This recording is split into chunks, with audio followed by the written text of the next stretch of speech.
जय हिंद प्यारे बच्चों, आप सभी को आपके अपने हाई रेटेड कोचिंग सेंटर में स्वागत है। मैं उम्मीद करता हूँ आप सभी जहां भी होंगे अच्छे होंगे, बेहतरीन होंगे और आप सभी अच्छे तरीके से पढ़ाई करेंगे। आज के क्लास अति महत्वपूर्ण है। आज की क्लास में हम सभी पढ़ेंगे क्या, प्रतिबिंब। प्रतिबिंब के बारे में जानेंगे क्योंकि क्वेश्चन पूछता है प्रतिबिंब से और पूछ सकता है कि वास्तविक प्रतिबिंब क्या है, काल्पनिक प्रतिबिंब क्या है। इन सभी से अच्छा क्वेश्चन पूछेगा बिहार बोर्ड में और पूछता है अच्छे तरीके से। बस आपको समझना है, ये बहुत ही जटिल टॉपिक है मगर इसे हमें अच्छे तरीके से समझना है। एकदम क्लियर कर देंगे मगर आपको टिकना पड़ेगा। बहुत ही अच्छे तरीके से बताएंगे और यह भी बताएंगे कि आखिर एग्जाम में क्वेश्चन पूछेगा तो कैसे पूछेगा और आप लिख कैसे सकते हो, ये सही बताएंगे। बस आपको बने रहना है, अच्छे तरीके से बने रहना है। ठीक है, चलिए आज ये क्लास में देखो हम ये प्रतिबिंब के बारे में पूरा कवर करेंगे, यानी वास्तविक प्रतिबिंब क्या है, काल्पनिक प्रतिबिंब क्या है, आखिर की प्रतिबिंब है क्या। क्या तुम जानते हो प्रतिबिंब है क्या? आखिर प्रतिबिंब कैसे बनता है यह जानते हो? बता सकते हो तुम लोग? अगर बता सकते हो तो कमेंट बॉक्स में जरूर लिख सकते हो। चलो बाकी हम बताते हैं प्रतिबिंब के बारे में। देखिए, आप जब भी दर्पण में अपना चेहरा देखते हो तो क्या देखते हो? वहां अपना प्रतिबिंब तो देखते हो। समतल दर्पण होता है, वहां प्रतिबिंब देखते हो। ये तो गाड़ी का जो साइड मिरर है, साइड मिरर होता है, वहां पे जो तुम चेहरा दिखाई देता है उसमें कई ऐसे पीछे की वस्तु दिखाई देती, दृश्य दिखाई देता है, उसमें भी तो क्या होता है, वह भी तो दर्पण है, उसमें भी तो प्रतिबिंब बनता है, वहां भी तो प्रतिबिंब बनता है। तो हर एक जगह प्रतिबिंब बनता है। जो तुमने दर्पण के सामने अपनी चेहरे को देखा वही तुम्हारा प्रतिबिंब बनता है। मगर इसके जो साइंस का क्या रीजन है, इसके पीछे जो साइंस का क्या रीजन है, आखिर कैसे प्रतिबिंब बनता है उसके बारे में बताएंगे, अच्छे तरीके से बताएंगे। ठीक है, समझो प्रतिबिंब क्या हुआ। जो दर्पण के सामने अपनी चेहरा देखा, अरे जो दर्पण के सामने तुम्हारा जो चेहरा दिखाई देता है वही प्रतिबिंब होता है। और उस कैसे बनता है वह जानो। देखो यहाँ लिखा हुआ है प्रतिबिंब, प्रकाश की किरण, प्रकाश की किरण जो होता है, प्रकाश की किरण दर्पण से जब टकराएगी, ठीक है, यहाँ देखो, यहाँ समझो, प्रकाश की किरण दर्पण से टकराने के बाद जिस बिंदु पर मिलती है या मिलती हुई प्रतीत होती है, यानी कि प्रकाश की किरण समतल दर्पण हो, उत्तल दर्पण हो या अवतल दर्पण, दर्पण से टकराएगा और दर्पण से टकराकर जिस बिंदु पर मिलेगा, क्या यहाँ लिखा है, जिस बिंदु पर मिलती है या मिलती हुई प्रतीत होती है, उससे ही हम प्रतिबिंब कहते हैं। याद रखना, अभी हम दर्पण के बारे में चर्चा करेंगे, अभी हम प्रतिबिंब कर रहे हैं, तब दर्पण अच्छे से समझ में आएगा। इसके बाद जो नेक्स्ट क्लास होगा वो अच्छे तरीके से दर्पण का क्लास होगा। यह कर लोगे तो दर्पण के बारे में भी अच्छे तरीके से लिख लोगे। बस इसे करो अच्छे से, ठीक है। यानी कि जिस बिंदु पर मिलती हुई प्रतीत होती है वही तक प्रतिबिंब कहते हैं।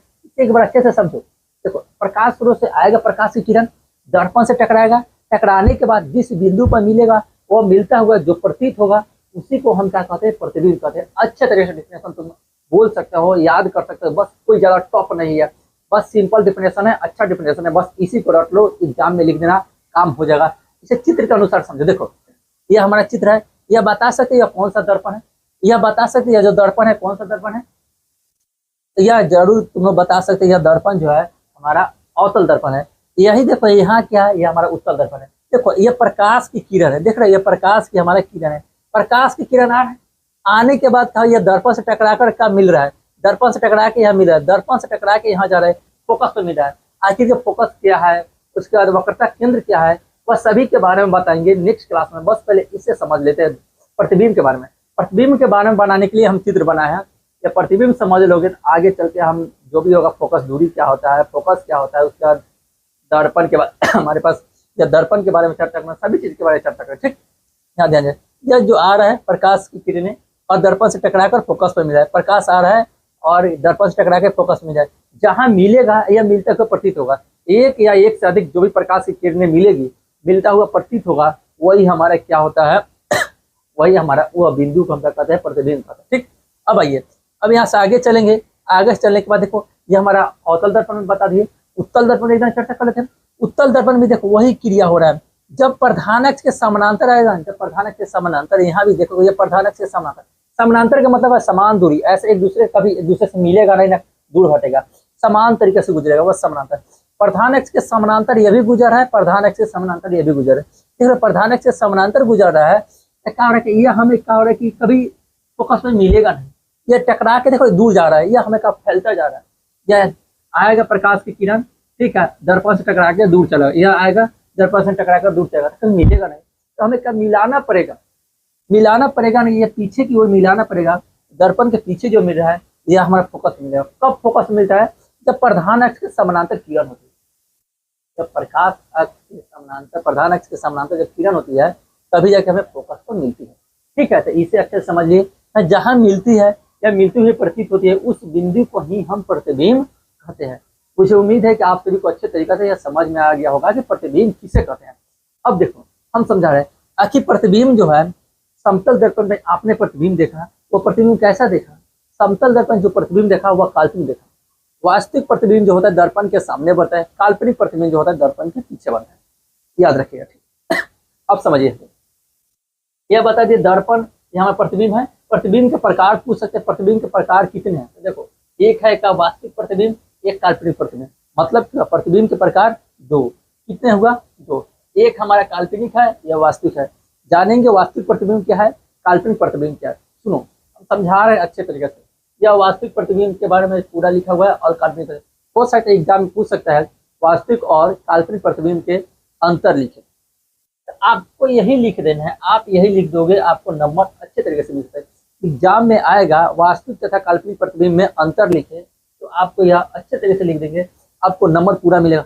देखो हम समझा रहे हैं, यह जो हमारा वास्तविक प्रतिबिंब है ना, यह वास्तविक प्रतिबिंब, इसी का हमारा यहाँ चित्र बना हुआ है। यह हमारे जो काल्पनिक प्रतिबिंब के बारे में लिखा हुआ है, इसी का हमारा यहाँ चित्र, ठीक है, पूरा बनाया गया है। ठीक है, अब समझिए यह क्या है, वास्तविक प्रतिबिंब क्या है, समझे पहले। जब दर्पण से टकराने के बाद प्रकाश की किरण का मिलेगी, जब मिल रही है तो मिलती है, तो अब हम क्या कहते हैं, वह वास्तविक प्रतिबिंब बनेगा। और यह मिलता हुआ प्रतीत है, मिल नहीं रहा है, प्रकाश तो इधर भाग रहा है, दूर भाग रहा है, पीछे का मिलाना पड़ा, इसे मिलाना पड़ा, यह मिलता हुआ प्रतीत हो रहा है। मिलता हुआ प्रतीत होगा तो काल्पनिक प्रतिबिंब कहेंगे। वही हमारा डिफिनेशन यहाँ लिखा है, देखो ये समझे। वास्तविक के बारे में का, वास्तविक प्रतिबिंब के बारे में, प्रकाश दर्पण से टकराने के बाद वास्तव में मिलती है, मगर यहाँ देखो, प्रकाश दर्पण से टकराने के बाद मिलती हुई हुआ प्रतीत होती है, का मिलता हुआ प्रतीत होती है। मतलब ये दर्पण से टकरा कर मिलता हुआ प्रतीत होगा, ये मिलेगा नहीं, हमें मिलाना पड़ेगा। ठीक है, समझो। अब इसके बाद वास्तविक प्रतिबिंब कैसा बनता है, समझो वास्तविक प्रतिबिंब कैसा बनता है। यहाँ देखो यहाँ लिखा हुआ, वास्तविक प्रतिबिंब क्या बनेगा, छोटा बनेगा, बड़ा बनेगा, यानी कि वस्तु की अपेक्षा छोटा भी बन सकता है, वस्तु की अपेक्षा बड़ा भी बन सकता है, हो सकता है वस्तु की अपेक्षा बराबर भी बन जाएगा। ठीक है, समझिए, यह हो गया। यहाँ भी देखो, काल्पनिक प्रतिबिंब भी बड़ा बनेगा, छोटा बनेगा, बराबर बनेगा। ठीक है, समझिए, सभी गुण बता रहे हैं वास्तविक प्रतिबिंब और काल्पनिक प्रतिबिंब। बस यही लिख दोगे, आपको नंबर मिल जाएगा। 2 नंबर में 2 नंबर मिल जाएगा, 5 नंबर का होगा तो 5 नंबर मिल जाएगा। ठीक। अब देखो, वास्तविक प्रतिबिंब को ना हम इसे पर्दे पर प्राप्त कर सकते हैं, यानी कि वास्तविक प्रतिबिंब को हम पर्दे पर प्राप्त कर, जैसे स्क्रीन होता है ना, आज के जमाने में हॉल जो चल रहा है एलईडी लग रहा है स्क्रीन, पहले जो लगता है पर्दे पर प्राप्त होता है, जैसे प्रोजेक्टर होता था वो पर्दे पर प्राप्त होता है। वहाँ पे हम क्या कहते हैं, वास्तविक प्रतिबिंब वहाँ बनता था। वास्तविक प्रतिबिंब बनता है तो हम वास्तविक प्रतिबिंब वहाँ बनता है तो हम प्राप्त कर सकते हैं वास्तविक प्रतिबिंब को पर्दे पर, और काल्पनिक प्रतिबिंब को पर्दे पर प्राप्त नहीं कर सकते। ध्यान दीजिएगा। अब हम यहाँ चलते हैं, तो वह इससे हम पर्दे पर प्राप्त कर सकते हैं, मतलब वास्तविक प्रतिबिंब को हम पर्दे पर प्राप्त कर सकते हैं। इसे पर्दे पर प्राप्त नहीं कर सकते, मतलब काल्पनिक प्रतिबिंब को हम पर्दे पर प्राप्त नहीं करेंगे। ठीक है, पहले के जमाने में प्रोजेक्टर चलता था, इससे सामने सफेद पर्दा रख दिया जाता था, उस पर्दे पर का हमें लाइट भेजा जाता था, लाइट के अनुसार वहाँ पे प्रतिबिंब बनता था और सभी कोई दृश्य देखते थे। ठीक है, अब यहाँ ध्यान दीजिए, वास्तविक प्रतिबिंब उल्टा बनेगा। वास्तविक प्रतिबिंब क्या बनेगा, उल्टा बनेगा, मगर यहाँ ध्यान दें, काल्पनिक प्रतिबिंब सीधा बनेगा। वास्तविक प्रतिबिंब उल्टा, काल्पनिक प्रतिबिंब सीधा। देखना, यह वास्तविक प्रतिबिंब जो होगा दर्पण के सामने बने। देखो यह दर्पण है, इसके सामने यहाँ बन रहा है वास्तविक प्रतिबिंब, यह दर्पण के पीछे बने। देखो बताना है, तुम दर्पण जो देखते हो घर में, जो आपका दर्पण है वह समतल दर्पण है, तुम उसके सामने खड़े होते हो तब उसका प्रतिबिंब पीछे बनता है।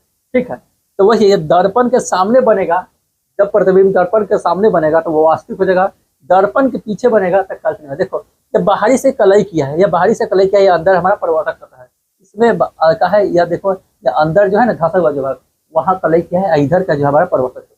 ठीक है, अब मतलब हम यहाँ पूरा बता दिए कि दर्पण के सामने बनेगा या दर्पण के पीछे बनेगा। अब आते हैं प्रकाश का प्रकीर्णन। प्रकाश का प्रकीर्णन जो इसके नेक्स्ट वीडियो था, क्लास था, उसमें हमने छोड़ दिया था। ठीक है, वो लंबा वीडियो होने का, मगर आज हम समझते हैं प्रकाश के प्रकीर्णन को। देखो प्रकाश के प्रकीर्णन का मतलब आता है, वायु में बहुत से धूलकण है और सूर्य से प्रकाश आ रहा है, सूर्य से प्रकाश जो आता है, वायु में धूलकण है ना, वह प्रकाश को अवशोषित करता है, अवशोषित करके चारों दिशाओं में पूरा फैला देता है। जब फैलाने की जो प्रक्रिया होता है ना, यही होता है प्रकाश का प्रकीर्णन। इसके कारण क्या होता है, आसमान का नीला दिखाई देना। इसके अलावा यह भी होता है आसमान का नीला दिखाई देने के बाद सुबह शाम सूर्य का लाल कलर दिखाई। देखो कलर के बात आ जाए तो प्रकीर्णन होता है, कलर के बात आ जाए तो अधिकांशतः प्रकीर्णन होता है, ठीक है। इसके बाद ध्यान देना, जो लिखा है प्रकाश की किरणें वायुमंडल में उपस्थित धूल कण पर पड़ती है तो कुछ ऊर्जा को अवशोषित करके चारों दिशाओं में क्या कर देता है, चारों दिशाओं में फैला देती है। इस घटना को हम क्या कहते हैं, प्रकीर्णन कहते हैं। अवशोषित कर छूट गया, लिख लीजिएगा, ठीक है। चारों दिशाओं में क्या करते हैं कि फैला देता है, इसे हम क्या कहते हैं, इस घटना को प्रकाश का प्रकीर्णन कहते हैं। हमें उम्मीद है कि आपको यह क्लास अच्छा से समझ में आया होगा। मैं कहूँगा आप लोग इस क्लास को शेयर कीजिए। आपका नेक्स्ट जो क्लास आएगा वह क्लास होगा, पूरा समझ लो कि दर्पण के बारे में अच्छे से हम बताएंगे। उस क्लास को देखना मत भूलिएगा, वह क्लास आपके बीच होगा। बस आप लोग ऐसा ही देखते रहिए, क्लास को शेयर करते रहिए, आपके लिए सभी चीज़ बेस्ट हो जाएगा। देख लेना एक न एक दिन बहुत अच्छे से और अच्छा कुछ सब कुछ सीख पाओगे। बस आपको धैर्य बनाकर रखना है और अच्छे से सीखना है। आज के लिए इतना ही, ओके बाय।